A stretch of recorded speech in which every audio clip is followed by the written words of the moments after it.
Thank you so much for having me once again. This is a significant year this year.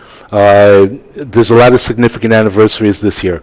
It's the 130th year of the availability of Tchelet, of the Blue Fringe, 1887, 130 years.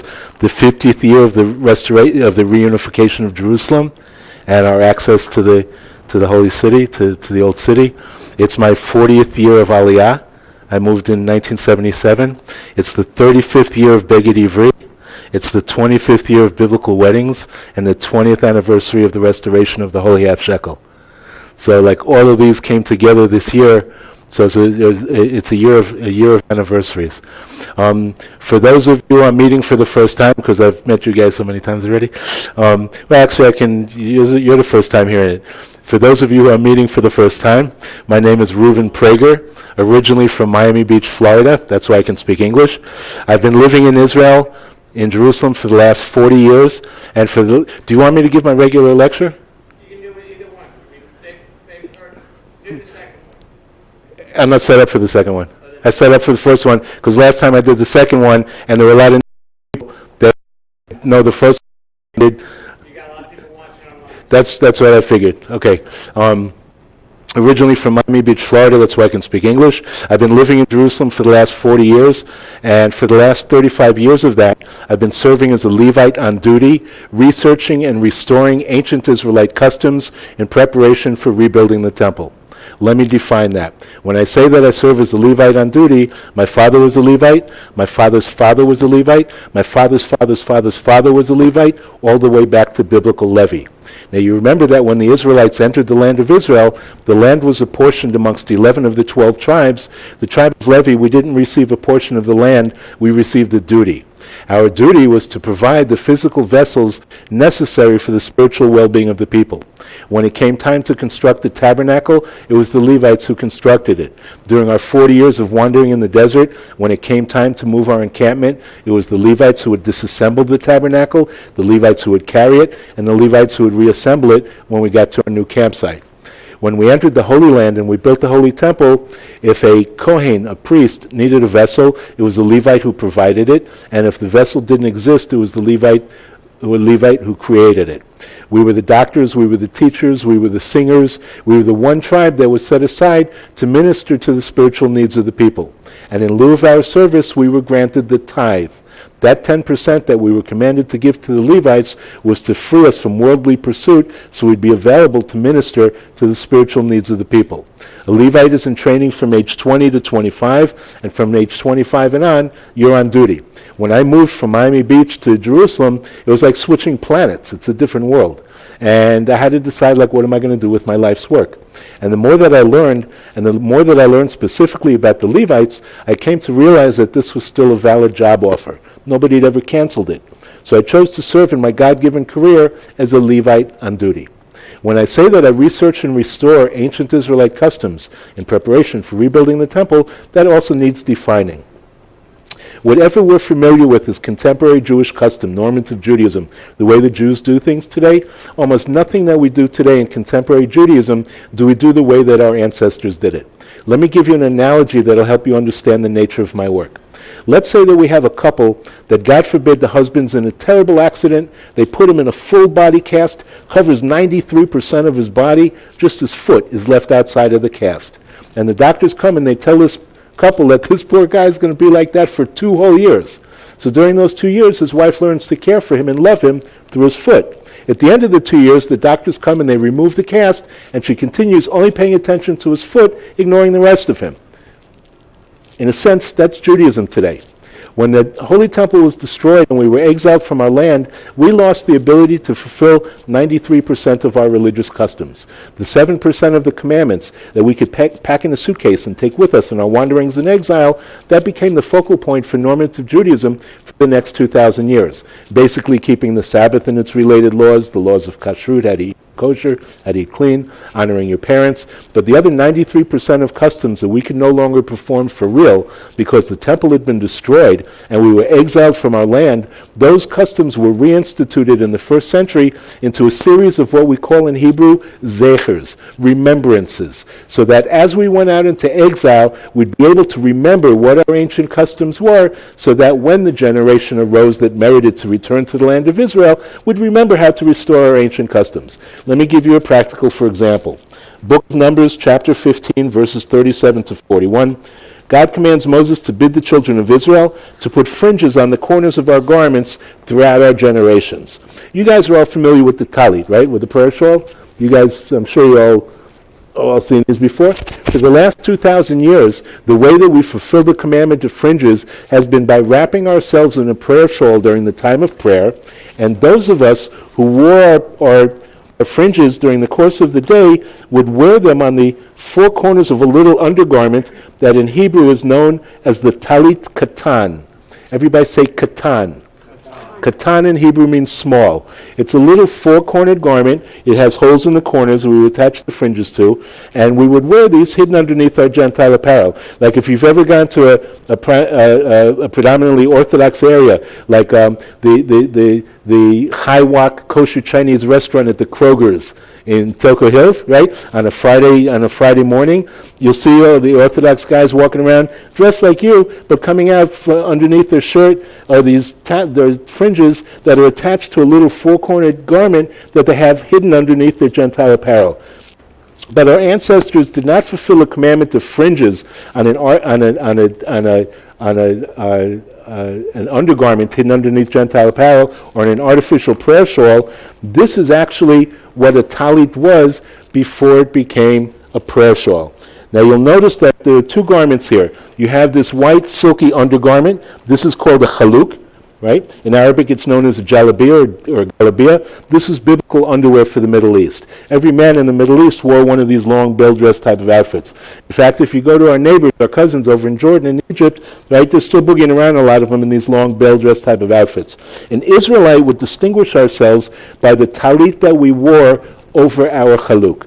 And this is the way that we actually fulfill the commandment of fringes from the time that we received the commandment up until the Hadrianic decree of the year 135 that actually I just learned yesterday. 138 was the decree against tzitzit, right? The Bar Kokhba revolt ended in 135 and the Hadrianic decree came shortly after in the year 138. All right? So this was the way that we fulfilled the commandment of fringes from the time that we received the commandment up until the Hadrianic decree of the year 138 that forbade us under penalty of death from fulfilling the commandment. So in the year 138, 137, 138, this garment became a zecher. It became a little four-cornered garment that we would attach the fringes to and wear them hidden underneath our Gentile apparel so that we could remember the commandment of fringes but without getting killed for doing so. But because it says in the book of Numbers, you shall put fringes on the corners of your garments throughout your generations, and it's stretching the imagination to consider this a garment. A garment's something you'd put on and go out in public and consider yourself dressed, either for modesty's sake or as protection from the environment. So at the time that we developed the talit katan, we developed what became known as the talit gadol. Everybody say gadol? Gadol in Hebrew means large. So that when we would secretly meet behind a locked door in the morning for a prayer service, we could wrap ourselves in a piece of cloth big enough to be considered a garment. Because the talit gadol, it's big enough it'll cover your torso. And then at the end of the prayer service, we would take the talit gadol, and we would fold it up and put it in a bag and carry it out under our arms and continue to wear the talit katan hidden underneath our Gentile apparel for the remainder of the day. But before there was an undergarment, before there was an artificial prayer shawl, this is actually what a talit was. So when I say that I research and restore ancient Israelite customs in preparation for rebuilding the temple, I take the contemporary custom of exile, the way that we've been doing it for the last 2,000 years, research it, restore it, put it back out on the streets of Jerusalem, and today there's no more Titus or Vespasian or Hadrian, these Roman emperors over us telling us, no, you can't fulfill the commandment. We're free people upright in our land, and yet so many of us are still only paying attention to the foot. That's a really long introduction, but that gives you an idea of the nature of my work when I say research and restore ancient Israelite customs. 35 years ago, in 1983, I established a workshop in Jerusalem called Beged Ivri. Everybody say Beged. Beged in Hebrew means garment, and Ivri means Hebrew. So Beged Ivri means Hebrew garments or Israelite garments, biblical garments. For the last 35 years, my workshop in Jerusalem has produced a beautiful line of biblical garments for the modern Israelite so that those of us who return to the land, we can begin to dress and look like we live there. The black hats and the black coats that are associated with Orthodoxy, that's cute and it's nostalgic, but our ancestors did not fulfill the commandment of fringes on a rag hidden underneath Gentile apparel. We wore our tzitzit as a beautiful outer garment. Now, for the most part in Israel today, the guys wear pants wearing public, right? Most of us are wearing slacks. Some people are going back to the chaluk, but that's really few and far between, and most of them are real nutcases, to tell you the truth. For Israel, the guys are wearing public. So I've made a modern adaptation of the biblical talit. I call it a tunic, like the garment that I'm wearing. It's a four-cornered garment that's open up the majority of the sides. That's on the sash, you know, wind, and I make a beautiful line of tunics for all occasions. Super lightweight, these hot summer, medium weight cottons for autumn, right? And then I have heavyweight cottons for the winter, and a beautiful line of Damascus silks for anybody with good taste. Actually, for Shabbat and holidays and special occasions. Beautiful line of tunics for all occasions. Now, you know that living in Israel, you're in the army now, you live in Israel, you serve in the army, right? It's the people's army. So when I got to the army, to the induction center, they gave me my uniforms, and they expected me to fulfill the commandment of fringes on one of these dinky things hidden underneath my army uniforms. And I'm Mr. Biblical Garments, right? What did I do? I took all my army uniforms home, and I redesigned them into four-cornered garments. I should have showed this to Joe. Right? I took all my army uniforms and I sewed them closed in the front, opened them up on the sides. I got a religious ruling that zippers are considered open even in the closed position, and transferred all my army uniforms, transformed them into four-cornered garments, and tied tzitzit on the corners of my army uniforms. Right? I show up the base. What did they do? They tried me for destroying army property. Right? And I said in my defense, I said, destroyed it, I sanctified it, I make a blessing on my uniform when I get dressed in the morning. They didn't laugh, they didn't think it was funny, they thought I was cuckoo, right? Cuckoo, right? They threw me out of the army, they just sent me home, you know? And, you know, I was home for 11 days. I'd already been trained, they'd already invested money in me, right? So 11 days later, they called me back, asked me if I wouldn't mind finishing my army service, which I did with my tzitzit attached to the corners of my army uniforms. Someone asked me once, what was the outcome of the trial? And the outcome was that they ordered me to restore my uniforms to the previous condition, and I ignored the order, and they ignored me ignoring the order. And I mustered out as a sergeant with tzitzit on my army uniforms. So tzitzit for all occasions. Now you'll notice that the garment that I'm wearing and all the garments that I offer include the required biblical blue fringe, right? So first thing, the word in Hebrew for blue, any of you remember what the word in Hebrew for blue is? Blue. Generic blue. Kachol. Everybody say kachol. And the cha, the chet comes from the top of the back of your mouth, you have to spit it out. Kachol. Kachol in Hebrew means blue. Powder blue, royal blue, navy blue, cobalt blue, any shade of blue from any dye source. But concerning this commandment, the Torah doesn't use the word kachol, it uses the word techelet. Everybody say techelet. And you also have to spit it out. Techelet. Right? A specific blue dye. The same way if I were to say crimson or Bordeaux, that could be any shade from any dye source. But if I say cochineal, you know that we're talking about a specific dye that's produced from a specific insect that produces a specific color. So likewise, the Torah is being specific in requiring a patil tchelet, a twist of a particular blue dye.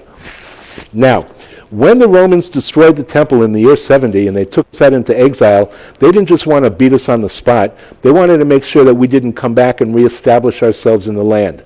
How did they accomplish that? As they took us out into exile, they separated between generations. Keep in mind that up until the destruction of the Second Temple, our traditions were strictly an oral tradition. We passed our traditions down from father to son, from mother to daughter, from generation to generation. The Mishnah had not been written yet. The Talmud hadn't even been conceived of. We pass our traditions down orally from generation to generation. When the Romans took us out into exile, they separated between generations so that we wouldn't be able to pass our traditions down to the younger generation, so that younger generation would not maintain a longing to come back and reestablish themselves in the land. Because when you remove a people from their traditions, they lose their indigenous connection with their land. And we lost many of our traditions in the first century, one of which was, what was the dye source for the required biblical blue fringe?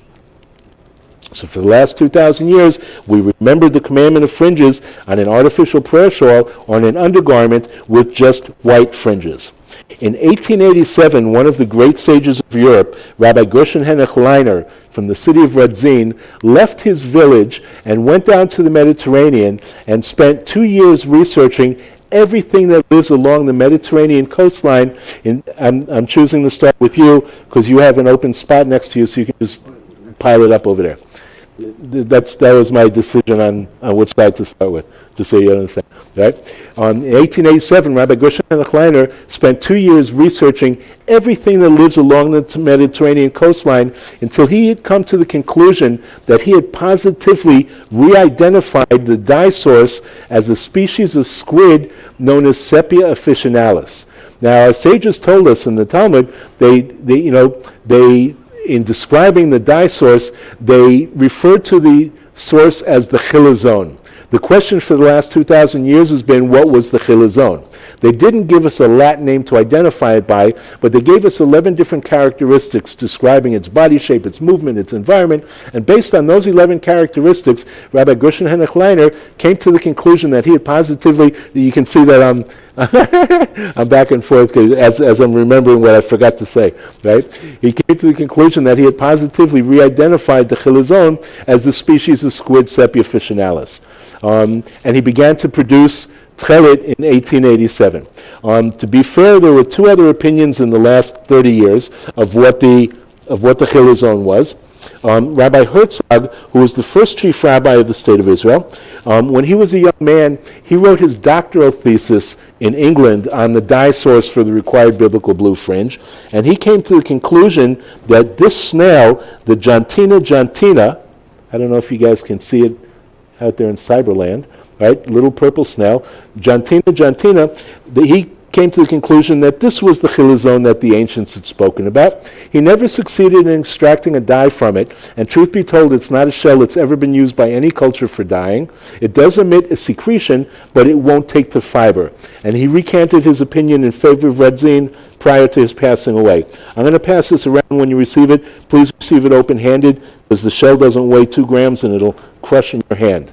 That's Jantina jantina. Very interesting snail. It builds itself a raft of bubbles and spends its entire lifetime bobbing up and down on the surface of the ocean. About 24 years ago, a group in Israel called Amutat Tchelet came to the conclusion that this snail, called the Murex trunculus, that this was the chilazon that the ancients had spoken about, and they started to produce a blue dye from this snail. It's been available for about the last 23 years. This is Trunculus murex, the third opinion of what the chilazon was.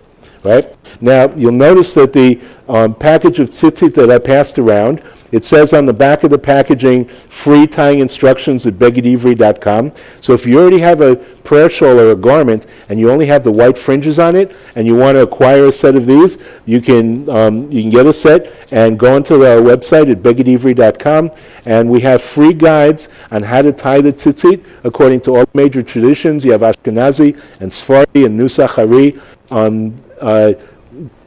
page by page, photo by photo, geared for someone who's never tied fringes before, so you can successfully retie your garment or your prayer shawl to include the required biblical blue fringes. Any questions about anything that I've covered so far? Say it again. begedivri.com, begedivri.com. And let me give you sorry for you in Cyberland, you don't get one of these. You have it there. All right? Now, related to tchelet, there were 3 colors that were spoken about in the the Torah that seemingly have a spiritual significance. The first of which that we spoke at length was the tchelet, the required biblical blue fringe for everybody needed for their garments. Then there was a second color called argamon. Argamon is biblical purple, and argamon is produced from the second snail that just came around, the Trunculus murex, produces argamon, biblical purple. And this is raw wool dyed with biblical purple. There's a third color called tolat shani. And tolat shani is a crimson that's produced from the back of insects that live in the bark of oak trees in the Galilee, in northern Israel.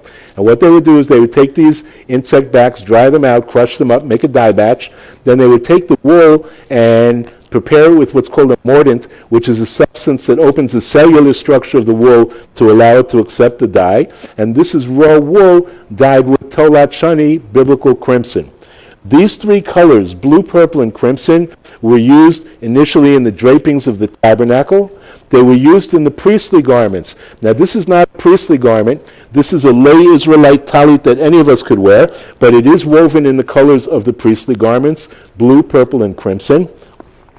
Right? And there are many other usages of these biblical colors.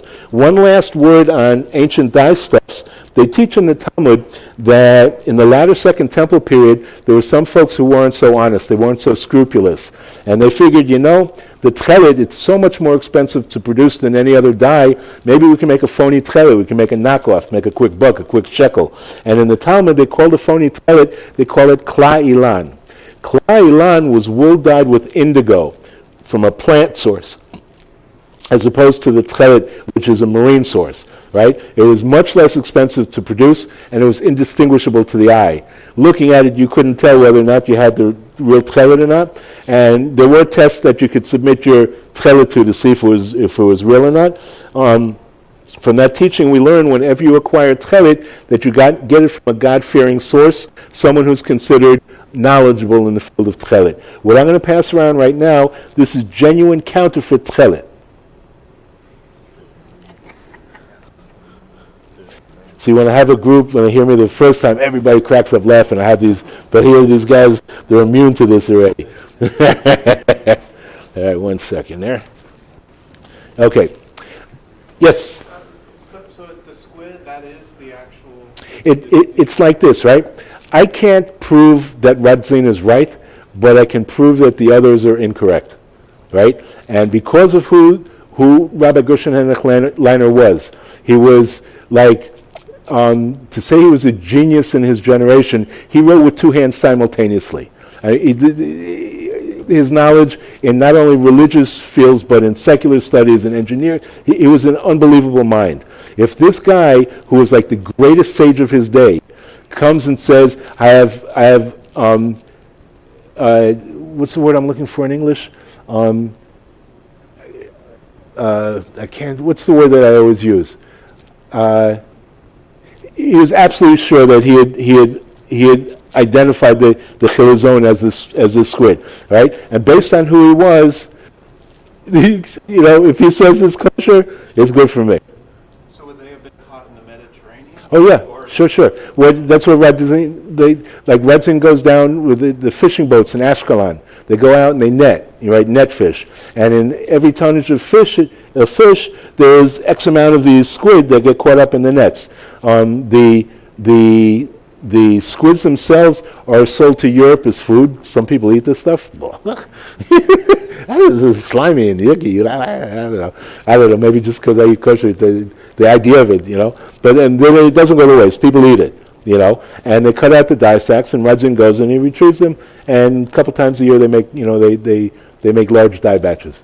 So there was an abundance so that it's not so, small of a group. I mean, there's enough squids that could have fulfilled. There'll be squid after humans are long gone from this planet.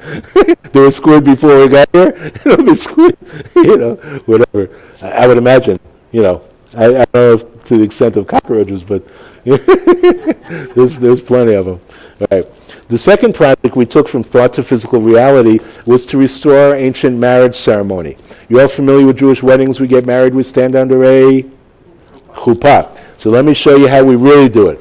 On the day of our weddings, we crown our brides with a Jerusalem of gold bridal crown. It was a crown of pure gold depicting the walls of Jerusalem. And am I giving it enough just to hold it up for them to see on this camera, or is it enough just for me to hold it up for a moment? All right, Jerusalem of gold bridal crown. And this is what our brides look like, once again, crowned with the Jerusalem of gold bridal crown. It was a crown of gold depicting the walls of Jerusalem, known as Yerushalayim Shel Zahav. And you brides did not walk to your wedding, but rather you were carried like a queen on a royal wedding litter known as the Aperion, A-P-E-R-I-O-N. The biblical source is the book Song of Songs, chapter 3, verses 9 and 10, where it describes the wedding litter made for King Solomon's wedding. Now, I don't know if King Solomon made 1,000 of these or used the same one 1,000 times, little biblical humor there, but every bride in Israel was carried on an aperion, and you were carried not to the chuppah, but rather to the chuppat chatanim, or the canopy of bridegrooms, right? For the last 2,000 years, our wedding canopy was a flat cloth. Very often we used a talit, we used a prayer shawl. It wasn't a talit, it was a kippah. It was a dome made of pure crimson silk with fine beaten gold work and stood on intricately carved poles, known as the chuppat chatanim. And this is actually the 25th year of the restoration of biblical weddings throughout the Holy Land, right? 25 years. Hanukkah of 1992 was our first wedding,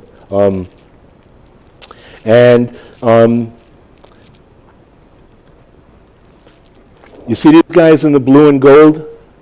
The guys in the blue and gold, these are Jerusalem's royal litter bearers. When I was bringing this project from thought to physical reality, I knew I needed a team of carriers. So I put an ad in the Jerusalem Post that ran for 10 weeks, seeking 10 good men. You had to be 6 foot to 6'5", bearded, permanently living in the land of Israel. You had to be the magist, the heavy machine gunner in the infantry units, the guys that carry the Belgian mag, 50 caliber, like, Rambo. I needed big, strong guys, right? You had to have a strong sense of theatrics and be looking for an extra income. 44 men replied to the ad. The youngest was 18 years old. The oldest was 73 years old. I mean, he was tall enough. He was cute, but he was scrawny. I mean, I needed bulk. I needed big, strong guys, I chose 10 guys out of the 44. I put them through 2 weeks of basic training on the roof of my building with me as the bride until they learned how to pick it up together, turn right together, turn left together, because you don't want to dump the bride, These guys, say it again? Never, right? You want to hear a funny story I've never told before? You ready for this? Everybody is a kibbutzer in Israel. Everybody's a jokester, right? So one of the guys that works with Katriel Sugarman built a scale model of the temple using real gold. Somebody ordered a $1 model of the temple, and this guy built an unbelievable model. So one of the guys, the wood carvers at his place, right? We get the donation, and we built the Aperion, and we're ready for our first wedding, right?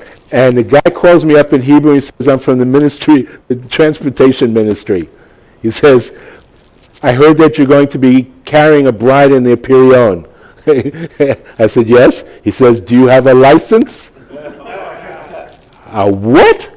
A license? You're carrying a bride? Yeah, you need to have a license. It's like a taxi, right? By the end of 10 minutes, I was wetting myself. I was like, no, because the wedding was in 2 days, And finally, he couldn't hold it anymore. He started cracking up, They have to put me through the ringer. Because in Israel, I figure, what kind of craziness? You have to have a license to carry an appeal, It was the funniest thing. One thing that we did do, though, the donor, right, who put up money. And it was an interesting thing. It took me 9.5 years to build this thing, right? Actually, it took 9 years to find the money and 6 months to build it, right?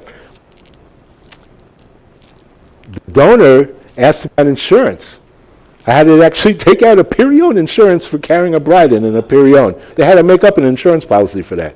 Is that crazy? you know? But then on top of that, this guy calls me from the Ministry of Transportation and says, you have a license to carry a bride in that thing? I was like, no way! Like, even in Israel, as crazy as Israel is, that can't be, you know? But he was real straight-faced on the phone, you know? Until finally he couldn't, you could hear the whole, everybody would be in the room with him was like laughing their guts out. They must have had me on speakerphone or something. I was like, anyway. Right. So, oh boy, that's funny. So, in the Holy Temple, there were two altars. There was an outer sacrificial altar, and there was an inner altar called the golden altar or the incense altar.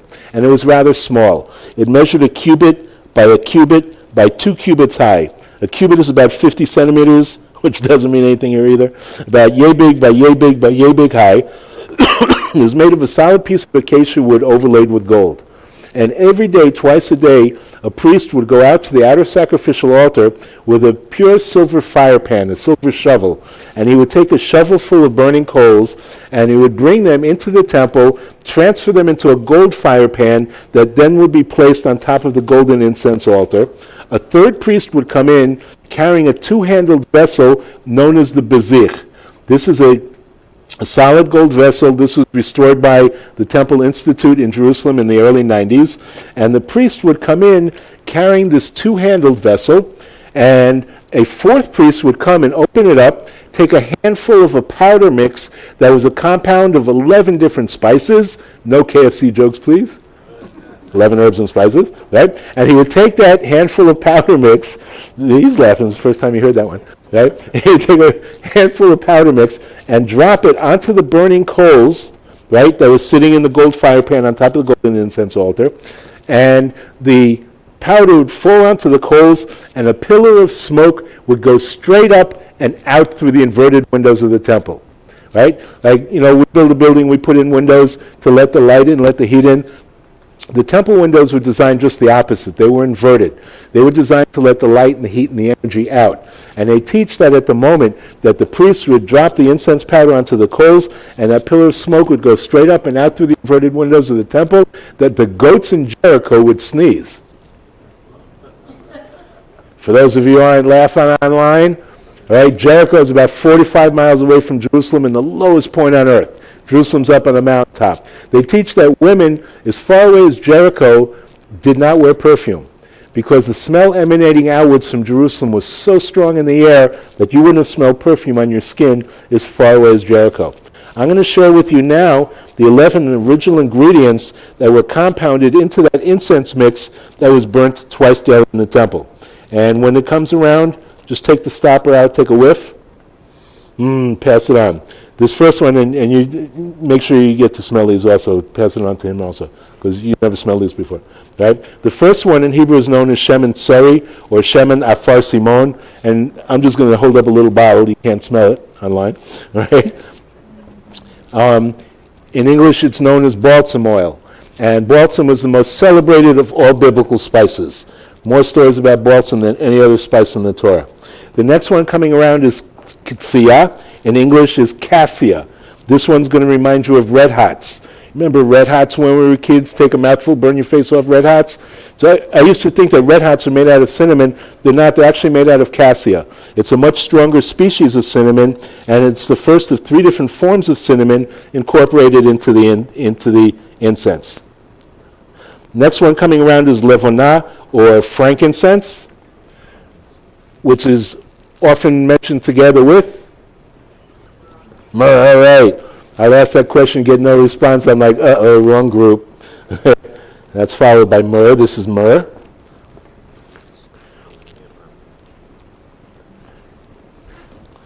That's followed by cinnamon, which is cinnamon from the leaf, as opposed to the cassia. This is the second form of cinnamon. That's followed by shibolet nard, which is spikenard. That's spikenard. For those of you who have the verse, they wash his feet in spikenard, that's spikenard. This is tziporin, which in Israel is clove.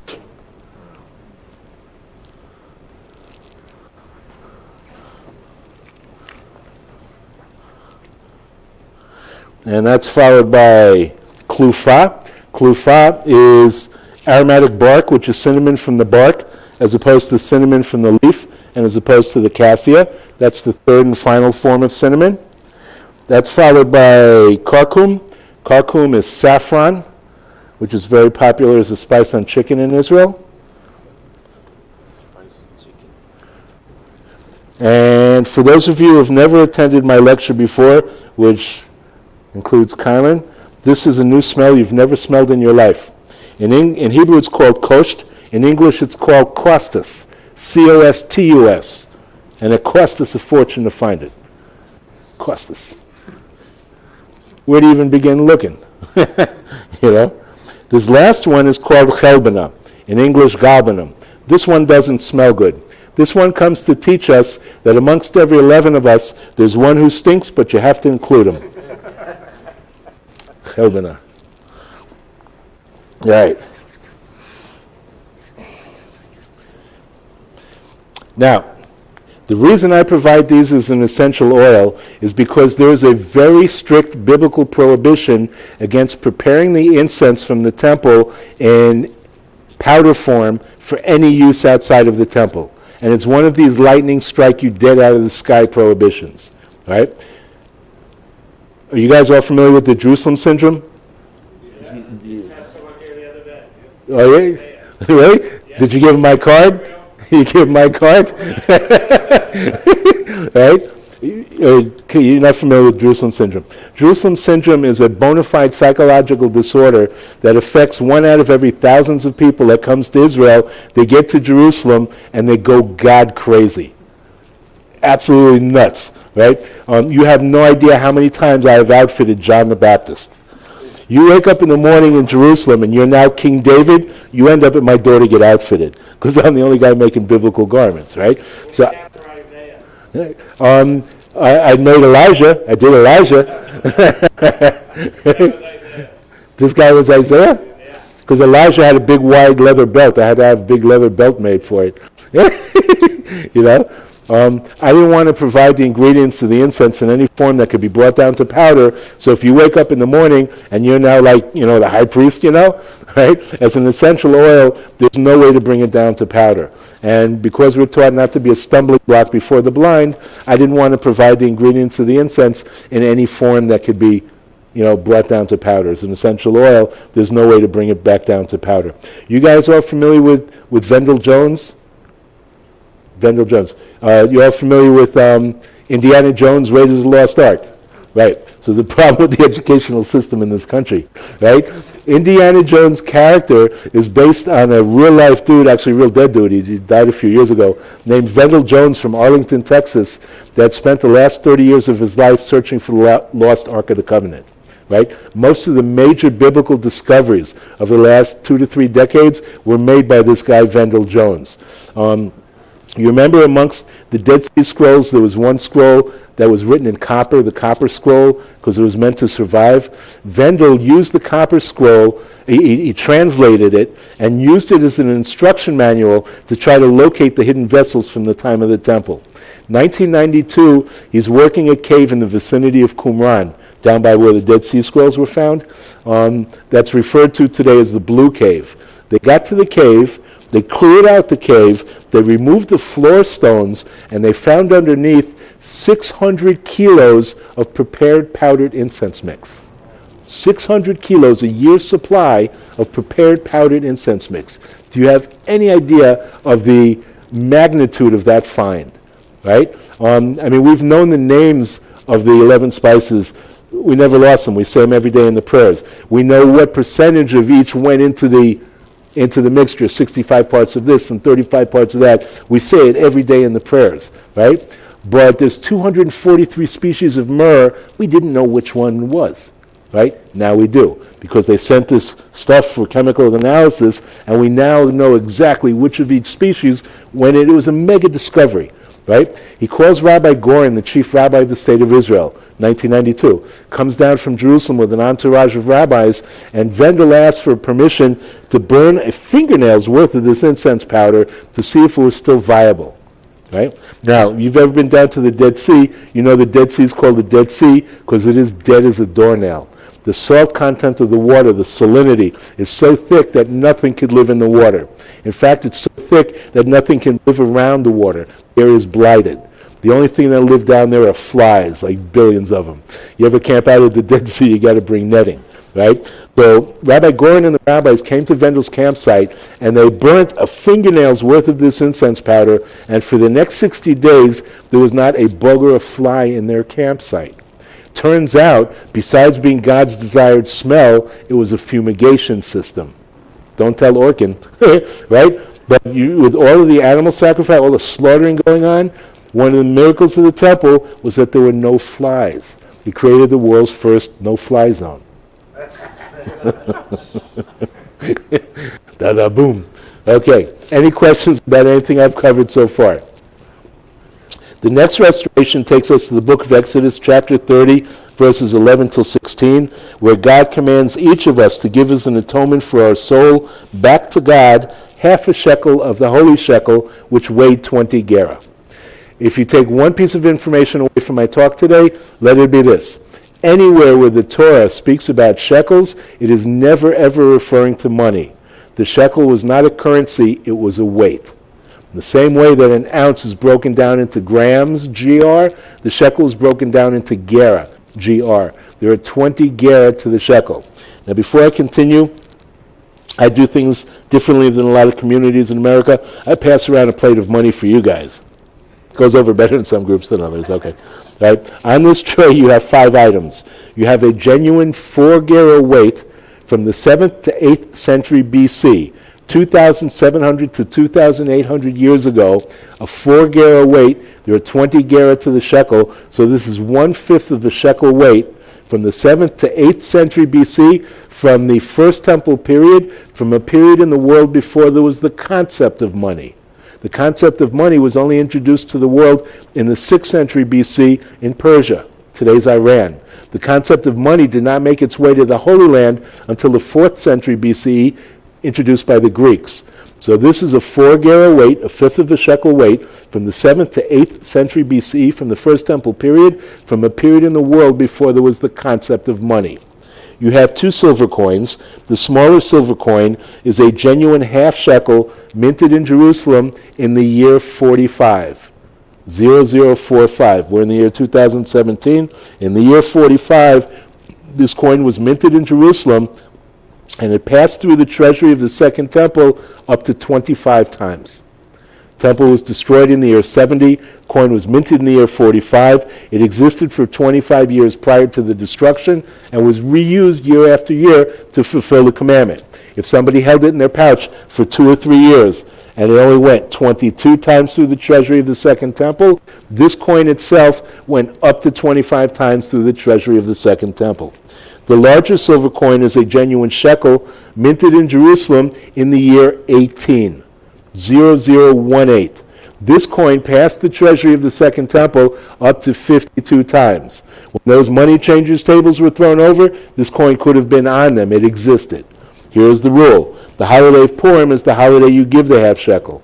What happens on Purim if you don't have half a shekel, all you have is a whole shekel, and you need change of half a shekel, then you had to pay the money changer, the money changer's fee, which consists of the 2 little bronze coins on this tray. In Hebrew, they're known as prutot. You might know them as the widow's mites. You paid 1 prutah for the half shekel you were giving, and 1 prutah for the half shekel you were getting back in change. Just like today in Israel, the banks charge you to deposit money, they charge you to withdraw money. There's nothing new under the sun. So once again, anywhere where the Torah speaks of shekels, they're speaking about a weight and not a currency. And Israelite weights were always made out of stone, never out of metal, because stone cannot contract or impart ritual impurity. And since what you're giving over to the temple had to be given over in a state of ritual purity, the weights themselves that you weighed your nugget against had to be ritually pure. They had to be made out of stone. Now you'll notice that the weights were flat on the bottom so they would not roll off of the scale. They were dome-shaped, very often engraved with their weight value. Like you remember before there were digital scales. You went to the jeweler to buy a bracelet or sell your gold bracelet. He'd put it on one side of a scale, then he'd put a 10-gram weight and a 5-gram weight until he figured out how much it weighed. This was the way that we fulfilled the commandment of giving the holy half shekel during the entire period of the tabernacle, the entire period of the first temple, and 100 years into the second temple era was by weighing silver nugget against stone weights. This is Beged Ivri's collection of first temple period weights as of a few years ago. I've since just about completed the collection. I've added several weights to this. This is my collection of First Temple period weights. You remember that we have an injunction to have honest weights, not to have a heavy set to sell by and a light set to buy by. This is what they're referring to. And once again, this was the way that we fulfilled the commandment of giving the half shekel during the entire period of the tabernacle, the entire period of the first temple, and 100 years into the second temple era was by weighing silver nugget against stone weights. In the 4th century BC, the Greeks conquered our area, and the Greeks introduced the concept of coinage to the Middle East for the very first time. And for a period of 200 years, from the 4th century BC till the 2nd century BC, we began to fulfill the commandment of giving the half shekel using Greek silver shekels and half shekels, known as didrachma and tetradrachma. In the 2nd century BC, the Romans beat the Greeks. The Romans were now the empire, and the Romans operated 2 mints in the Middle East. One in the city of Tyre, Tyre, in Lebanon, and one in the city of Antioch in Syria. The mint in Tyre produced Tyrian shekels and Tyrian half shekels of a 95% silver purity between the years 127 BC and the year 19 BC. In the year 19 BC, they closed the mint in Lebanon, transferred it to Jerusalem, and from 18 BC up until the year 65, these coins are minted in Jerusalem specifically to fulfill the commandment of giving the half shekel, but under Roman auspices. In the year 65, we rebelled against Rome. One of our first acts of rebellion was to make our own independent coinage. No more face of a foreign god, no more eagle on the back. We made our first revolt shekels and half shekels. And how did we date these coins? We didn't date them from creation. We didn't date them from a Gentile calendar. We dated the first year's coin, Shin Aleph, Shana Aleph, the year 1 of the liberation land of Israel. Shin Bet, Shin Gimel, Shin Dalet, Shin Hey, the years 1, 2, 3, 4, and 5 of the liberation land of Israel. And of course, we lost the war. The temple was destroyed, and that was the end of that. Briefly under Bar Kokhba in the second revolt, we once again minted coins for 3 years, in the years 132, 133, 134, dating those coins, Shin Aleph, Shin Bet, Shin Gimel, the years 1, 2, and 3 of the liberation land of Israel, and we lost that war as well, and that was the end of the history of the half shekel for the next close to 2,000 years. We're going to jump ahead to Purim of 1996. What happened on Purim of 1996? Hamas, our peace partners, blew up a bomb in Dizengoff Center on Purim morning, killing 13 people, most of them children in their Purim costumes. On Purim, right? You all know what Purim is, right? Most joyous day of the Jewish year. What was their goal? Their goal was to steal our joy on that Purim. And they succeeded. They blew up that bomb on Purim morning. The entire house of Israel worldwide went into mourning on the most joyous day of the year. Now, when this happened, I waited to hear, from our leadership, our political leaders, our religious leaders. We're told we have to continue with the peace process, but nobody dealt with the spiritual attack perpetrated against the house of Israel that day on Purim. Now, when you're faced with a scenario like that, we're given the Bible to look into for answers. We find in the book of 2 Chronicles, during the days of King Joash, you might know him as Joash, right? During the days of King Joash, the spirit of the people was particularly low. The temple had fallen into disrepair. People had stopped coming up for the pilgrimage festivals.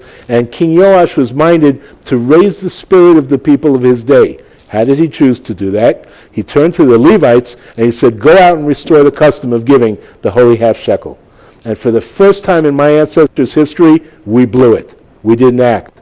He calls in Yehoiada, the high priest of that year, and he yells at him, I told the Levites to restore the half shekel, get to it, go do it. And they did. And everybody gave in their half shekel. And what do we read in the text?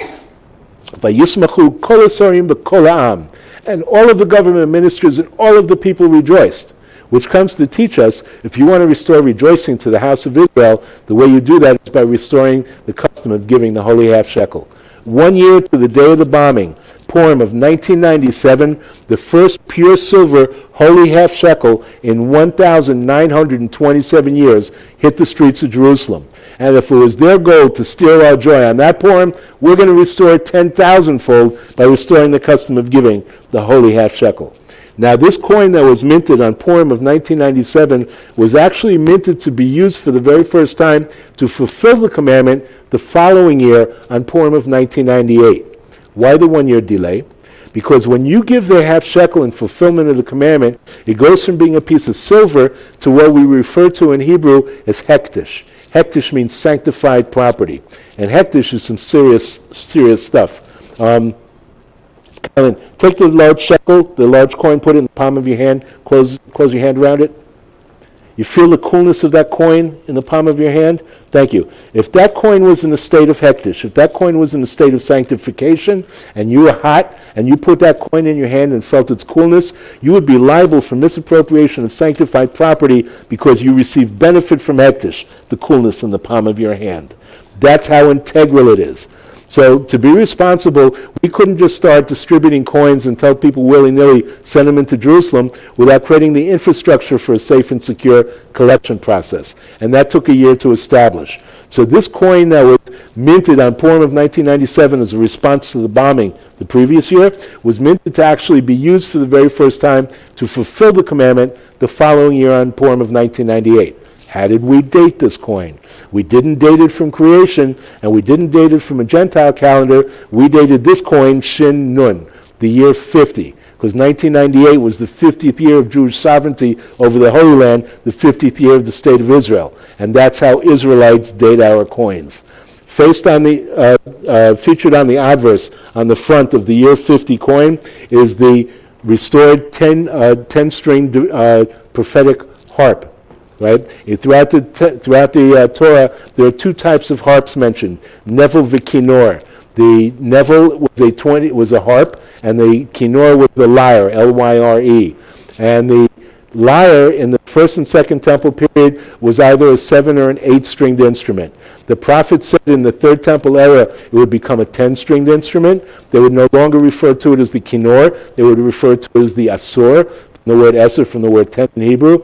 And the House of Harari biblical harp makers who restored harp making to Jerusalem, when they learned that, they immediately left off producing the 8-string lyre and went right into production of the prophetic 10-string Davidic lyre. That was restored by the House of Harari biblical harp makers in 1983. The year 51 coin features the Apirion that we just learned about, that we carry the brides, the bridal carriage, that we carry the brides on their wedding day. That was restored by Beged Ivri in 1992. The year 52 coin features the Bazich, the two-handled golden incense vessel that we just learned about, that was used by the Kohanim to carry the incense into the temple for the twice daily burning of the incense. That was restored by Temple Institute, also in 1992. The year 53 coin features the nevel, the 22-string Davidic harp, restored by the House of Harari biblical harp makers in 1984. Now, if you know how to play your nevel, if you know how to play your harp, the 22 strings of the nevel correspond to the 22 letters of the alphabet, the Hebrew alphabet. So you could literally play your prayers, like if you know how to play, The year 54 coin features the Jerusalem of Gold bridal crown, the golden crown that was restored by Beged Ivri in 1991, that we used to crown our brides on their wedding days. The year 55 coin for 2003 was the 20th anniversary of the restoration of the biblical talit by Beged Ivri, and we honored that by placing that on the year 55 coin. The year 56 coin features the Chupat Chatanim, that dome-shaped crimson silk and gold wedding canopy that was restored by Beged Ivri in 1992. Chupat Chatanim. And what we're doing is every year we're issuing a half shekel that features on the obverse, on the front of the coin, a vessel that's already been restored to physical reality for the third temple era. This is the year 57 coin. Features the 2 silver trumpets restored by Gershon Solomon in the Temple Mount Faithful. Those are the silver trumpets that were used to announce the new month. The year 58 coin features a vessel known as the Hatavat Menorah. This is a vessel also itself made out of solid gold, restored by the Temple Institute also in the 1990s. This was the vessel that was used. You remember in the temple there was a great big menorah, 7-branch menorah. This is the vessel that was used to clean out the cups at the top of the 7 branches and replace the wicks. It was known as the Hatavat Menorah. The year 59 coin features the chest for new shekels. The chest for new shekels. And I'm going to explain in a moment what that's all about. This is the chest for new shekels. That was restored by Beged Ivri in 1998. The year 60 coin features the breastplate of the high priest's outfit. On the Temple Institute in 2012, 2003. In the year 2003, the Temple Institute completed a first draft of the high priest's outfit, and because it's made out of 8 different components, we're going to separate that, spread that out over 8 different coins, beginning with the breastplate of the high priest's outfit, restored by the Temple Institute in 2003. The year 61 coin features the silver fire pan, the silver shovel, also restored by the Temple Institute in the 1990s. This was the vessel that was used to take a scoop of the burning coals from the outer sacrificial altar to bring it into the temple for the burning of the incense. The year 62 coin. Excuse me. The year 62 coin features a new version of the prophetic 10-string Davidic lyre restored by the House of Harari Biblical Harp Makers, based on a Bar Kokhba quarter shekel from the Second Revolt from the year 133. So you have Second Temple and Third Temple instruments on the same coin. The year 63 coin features the wine decanter, also restored by the Temple Institute. This was the silver decanter that was used to pour out the wine libations at the base of the altar. The year 64 coin features the golden pitcher that was used to replace the olive oil, right, in the 7 branches of the menorah. This is the year 64 coin.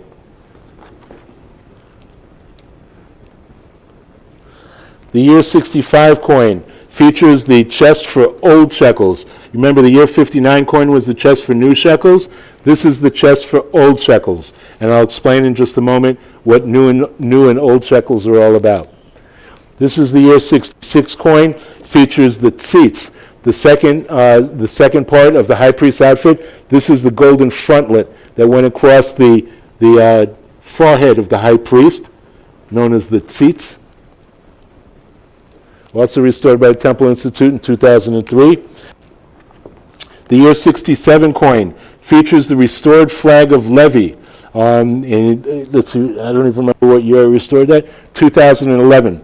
In 2011, I restored the tribal flag of Levi, and I made a full-size flag, or I might as well show you since we're on the subject.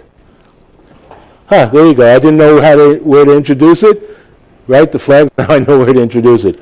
Right? The flag of Levi. It says of the flag of Levi, it says is 1/3 white, 1/3 black, 1/3 red, and embroidered on it was the Urim and Tumim. Now we don't know what the Urim and Tumim were or what they look like, but we know that the Urim and Tumim were deposited into the choshen, into the breastplate of the high priest's outfit. So whenever the Urim and Tumim are depicted, they're depicted as the choshen, as the breastplate. And I made a full-size flag. I made a desktop size. And for Levites only, the lapel pin. Somebody will marry into or convert into, and it just, so it doesn't necessarily mean that they're a Levi or a Cohen kind of thing. I don't see any questions online. Cool. Thank you for having me once again. All right. I can unplug.